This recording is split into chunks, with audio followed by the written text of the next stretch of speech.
ನಮಸ್ತೆ, welcome back to my YouTube channel Geeta Paramesh vlog. I hope ಎಲ್ಲರೂ ಚೆನ್ನಾಗಿದ್ದೀರಾ ಅಂತ ಅಂದ್ಕೊಂಡಿದ್ದೀನಿ. ನಾನು ಕೂಡ ತುಂಬ ಚೆನ್ನಾಗಿದ್ದೀನಿ. ಯಾಕೆ ಡೈಲಿ ವ್ಲಾಗ್ಸ್ ಮಾಡೋಕ್ಕಾಗ್ತಾ ಇಲ್ಲ ಅಂದರೆ ನಮ್ಮ ಪಾಪುಗೆ ಅಂದರೆ ಚಿಕ್ಕವನಿಗೆ ಸರ್ಜರಿ ಅಂತ ಹೇಳಿದ್ದಾರೆ. ಅವನಿಗೀಗ 1 ವರ್ಷ. ಸರ್ಜರಿ ಮಾಡಿಸ್ಬೇಕು ಅಂತ ಹೇಳಿದ್ದು ಹುಟ್ಟಿದಾಗಲೇ ಗೊತ್ತಾಗಿತ್ತು ಅವನಿಗೆ ಸರ್ಜರಿ ಮಾಡಿಸ್ಬೇಕು ಅಂತ. ಅದಕ್ಕೋಸ್ಕರ ಅವನಿಗೆ ಲಾಸ್ಟ್ ಟೈಮ್ ನಾವು ಹಾಸ್ಪಿಟಲ್ಗೆ ಅಡ್ಮಿಟ್ ಮಾಡಿದಾಗ ಎಲ್ಲ ವಿಚಾರಿಸ್ಕೊಂಬಂದಿದ್ದು. ಹುಷಾರಿಲ್ಲ ಅಂತ ಅಡ್ಮಿಂಟ್ ಆಗಿದ್ದಾಗ ಅವ್ರು ಅಲ್ಲಿ ಹೇಳಿದ್ರು ಬ್ಲಡ್ಡು ಸ್ವಲ್ಪ ಕಡಿಮೆ ಇದೆ, HP ಲೆವೆಲ್ಲು. ಸೊ ಅದಕ್ಕೋಸ್ಕರ ಮಾಡಲ್ಲ. 10 ಇಲ್ಲ 10 ಮೇಲಿರಬೇಕು, 10 ಮೇಲಿರಬೇಕು ಅಂತ ಅಂದರು.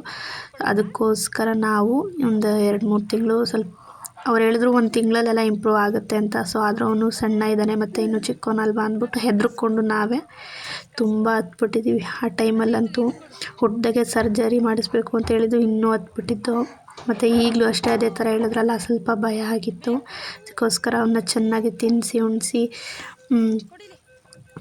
ಸ್ವಲ್ಪ ಚೆನ್ನಾಗಾಗಲಿ ಅನ್ನೋದಕ್ಕೋಸ್ಕರ ನಾನು ಅವನ ಬಗ್ಗೆ ಸ್ವಲ್ಪ ಕಾನ್ಸಂಟ್ರೇಷನ್ ಮಾಡೋದಕ್ಕೋಸ್ಕರ ಜಾಸ್ತಿ ವೀಡಿಯೋಸ್ ಹಾಕ್ತಾ ಇರಲಿಲ್ಲ. ಡೈಲಿ ವ್ಲಾಗ್ಸು ಜಸ್ಟ್ ಏನಾದರೂ ಕುಕ್ಕಿಂಗ್ ಮಾಡಿದ್ರೆ ನನಗೆ ತುಂಬ ಇಷ್ಟ ಆಗಿದ್ದು ಆ ಥರ ವೀಡಿಯೋಸ್ ಏನಾದರೂ ಮಾಡಿದ್ರೆ ಮಾತ್ರ ಅಪ್ಲೋಡ್ ಮಾಡ್ತಾಯಿದ್ದೆ, ಕುಕ್ಕಿಂಗ್ ವೀಡಿಯೋಸ್ ಮಾತ್ರ.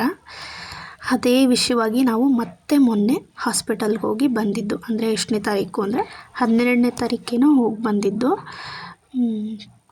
ಅವ್ರು ಹೇಳಿದ್ರು ಈಗ ಬ್ಲಡ್ ಚೆಕಪ್ ಎಲ್ಲ ಮಾಡಿದ್ರಲ್ಲ, ಈಗ ಸ್ವಲ್ಪ ಕರೆಕ್ಟಾಗಿದೆ ಅಂತ ಹೇಳಿದ್ರು.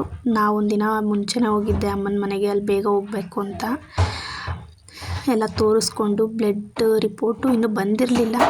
ಅವರು ನಾಳೆ ಹೋಗಿ ತೋರಿಸ್ಕೊಂಬರ್ತೀನಿ ಅಂತಂದರು. ಸೊ ಅದಕ್ಕೆ ನಾವು ಲೇಟ್ ಆಗುತ್ತೆ ಬ್ಲಡ್ ರಿಪೋರ್ಟ್ ಬರೋದು ಅಂದ್ಬಿಟ್ಟು ರಿಟರ್ನ್ ಬಂದಿದ್ದು. ಮತ್ತು ಅವರು ಮಾರನೇ ದಿನ ಹೋಗಿ ಬ್ಲಡ್ ಚೆಕಪ್ಪಿಂದೆಲ್ಲ ತೋರಿಸ್ಕೊಂಡು ರಿಪೋರ್ಟ್ಸ್ನ ಬಂದು ಡಾಕ್ಟ್ರಿಗೆ ತೋರಿಸಿದ್ದಕ್ಕೆ ಅವರು ಮಾಡ್ಬೋದು, ಹತ್ತಿದೆ, ಆರಾಮಾಗಿದ್ದಾನೆ, ಅವನು ಸಹ ಮಾಡ್ಬೋದು ಅಂತ ಹೇಳಿದ್ರು. ಸೊ ಅದಕ್ಕೆ ಡೇಟೆಲ್ಲ ಫಿಕ್ಸ್ ಮಾಡಿಸ್ಕೊಂಡು ಅವರು 1ನೇ ತಾರೀಕು ಅಂತ ಹೇಳಿದ್ರು. ಫಸ್ಟು 28ನೇ ತಾರೀಕೇನೋ ಅಂದಿದ್ರು.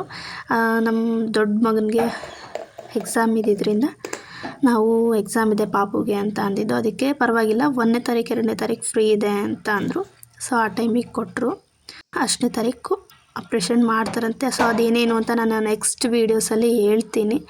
ಬಟ್ ಈಗ ಇಷ್ಟ ಆಗಿದೆ. ಚಿಕ್ಕ ಮಗುಗೆ ಆಪ್ರೇಷನ್ ಅಂದರೆ ತುಂಬ ಹೆದರಿಕೆ ಆಗ್ತಾಯಿದೆ ಈಗಲೂ ಸಹ, ಏನೋ ಎತ್ತು ಅಂತ. ಸೊ ನೋಡೋಣ, ದೇವ್ರ ಮೇಲೆ ಭಾರ ಹಾಕೋಣ, ದೇವರನ್ನೋನು ಇದ್ದಾನಲ್ಲ. ಅದಕ್ಕೆ ಪಾಪುಗೆ ಲಂಚ್ ಬಾಕ್ಸ್ಗೆ ರೆಡಿ ಮಾಡ್ತಾಯಿದ್ದೆ. ದ್ರಾಕ್ಷಿ ತಂದಿದ್ರು, ಕಿತ್ತಳೆ ಹಣ್ಣು ಮತ್ತು ದ್ರಾಕ್ಷಿ. ಕಿತ್ತಳೆ ಹಣ್ಣು ಸುಲ್ದಿ ಬಾಕ್ಸ್ಗೆ ಹಾಕ್ತಿದ್ದೆ. ಮತ್ತು ದ್ರಾಕ್ಷಿ ಹಣ್ಣು ಅಷ್ಟೇ ಫಸ್ಟು ಸೋಡಾ ಉಪ್ಪು ಹಾಕ್ಬಿಟ್ಟು ಒಂದು ನೀರಿಗೆ ಅದರಲ್ಲಿ ಸ್ವಲ್ಪ ಚೆನ್ನಾಗಿ ತೊಳೆದ್ಬಿಟ್ಟು, ಅದಾದಮೇಲೆ ಚೆನ್ನಾಗಿರೋ ನೀರಲ್ಲಿ ಇನ್ನೂ 1-2 ಸಲ ತೊಳೆದ್ಬಿಟ್ಟು ಕ್ಲೀನಾಗಿ, ಅದಾದಮೇಲೆ ನಾನು ಲಂಚ್ ಬಾಕ್ಸ್ಗೆ ಆಗಲಿ ಅಥವಾ ತಿನ್ನೋಕ್ಕೆ ಆಗಲಿ ಕೊಡ್ತೀನಿ.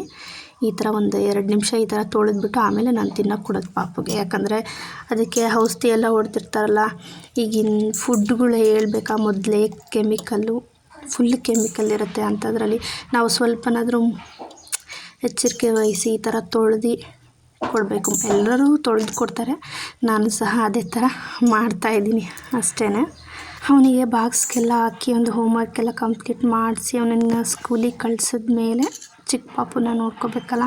ಅವನಿಗೆ ತಿನ್ನಿಸೋದೇ ಆಗಲಿ, ಉಣ್ಸೋದೇ ಆಗಲಿ, ಅವನ ಜೊತೆ ಆಟ ಆಡೋದೇ ಆಗಲಿ. ಅವನು ದಿನಕ್ಕೆ ಒಂದೇ ಟೈಮ್ ಮಲಗೋದು, ಅಂದರೆ ಡೇ ಟೈಮಲ್ಲಿ ಒಂದೇ ಸಲ ಮಲಗೋದು. ಅದು 1 ಅವರ್ 2 ಅವರ್ ಅಷ್ಟೊತ್ತಿಗೆ ನಾನು ಕೆಲಸ ಎಲ್ಲ ಮುಗಿಸ್ಕೊಂಡಿರ್ತೀನಿ. ಅದಾದಮೇಲೆ ಅವನು ಎದ್ದಿದ ತಕ್ಷಣ ಅವನ ಜೊತೆನೇ ಇರಬೇಕು. ಅವನ ಹಿಂದೆ ಮುಂದೆ ಎತ್ಕೊಂಡು ಆಟ ಆಡೋದು, ಅಂದರೆ ಎತ್ಕೊಂತ ಏನು ಕೇಳಲ್ಲ, ಒಟ್ಟು ಅವನ ಜೊತೇಲಿರಬೇಕು ಅಂದ್ಕೊಂಡು ಮುಂದೆ. ಸೊ ಹಾಗಾಗಿ ಬೇರೆ ಏನು ಕೆಲಸಗಳು ಮಾಡ್ಕೊಳಕ್ಕಾಗಲ್ಲ.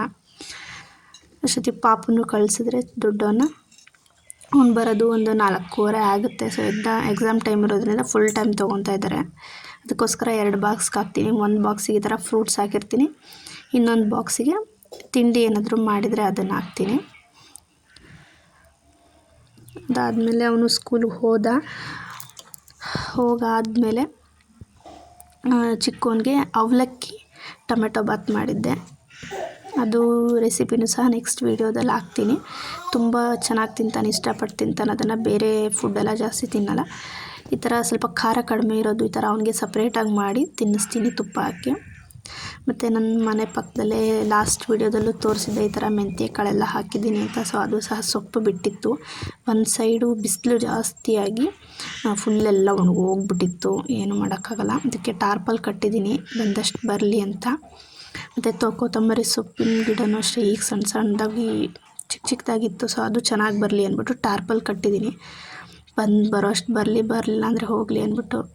ಮತ್ತು ಚಿಂತಾಮಣಿ ಹೂವಿಂದು ಬೀಜ ಸಹ ಹಾಕಿದೆ. ಅದರದ್ದು ಗಿಡಗಳೆಲ್ಲ ಸಣ್ಣದಾಗಿ ಹುಟ್ಟಿದೆ. ಅದಾದಮೇಲೆ ನಮ್ಮ ಹೊಸ್ಲಲ್ಲಿ ನಮ್ಮ ಪಾಪ ಅಳ್ತಿದ್ದ. ನಾನು ಗಮನಿಸಿರಲಿಲ್ಲ. ಸೊ ಆಮೇಲೆ ನೋಡಿದ್ರೆ ಬಾಗ್ಲ ಹತ್ರ ಕರೆಕ್ಟಾಗಿ, ಅಂದರೆ ನಾವು ರಾಗಿ ರೇಷನ್ ಅಂಗಡಿಯಿಂದ ರಾಗಿ ಕೊಟ್ಟಿದ್ರು, ಅದು ತಂದಿಕ್ಕಿದ್ದು. ಆದರೂ ಇದಕ್ಕೆ ರಾಗಿ ಎಲ್ಲ ತೊಗೊಂಬಂದು ಬಾಗಿಲು ಸಂದಿಲಿ ತೂತ ಮಾಡಿಕೊಂಡು ತೊಗೊಂಡೋಗ್ತಾಯಿದ್ದೆ. ಇದನ್ನು ಕಚ್ಚಿಸ್ಕೊಂಡು ನಮ್ಮ ಪಾಪ ಜೋರಾಗಿ ಅವನೊಂದು ಸಮಾಧಾನ ಮಾಡುವಷ್ಟೊತ್ತಿಗೆ ಸಾಕಾಗೋಯ್ತು. ಅದಾದಮೇಲೆ ಪಾಪ ಮಲಿಕೊಂಡ.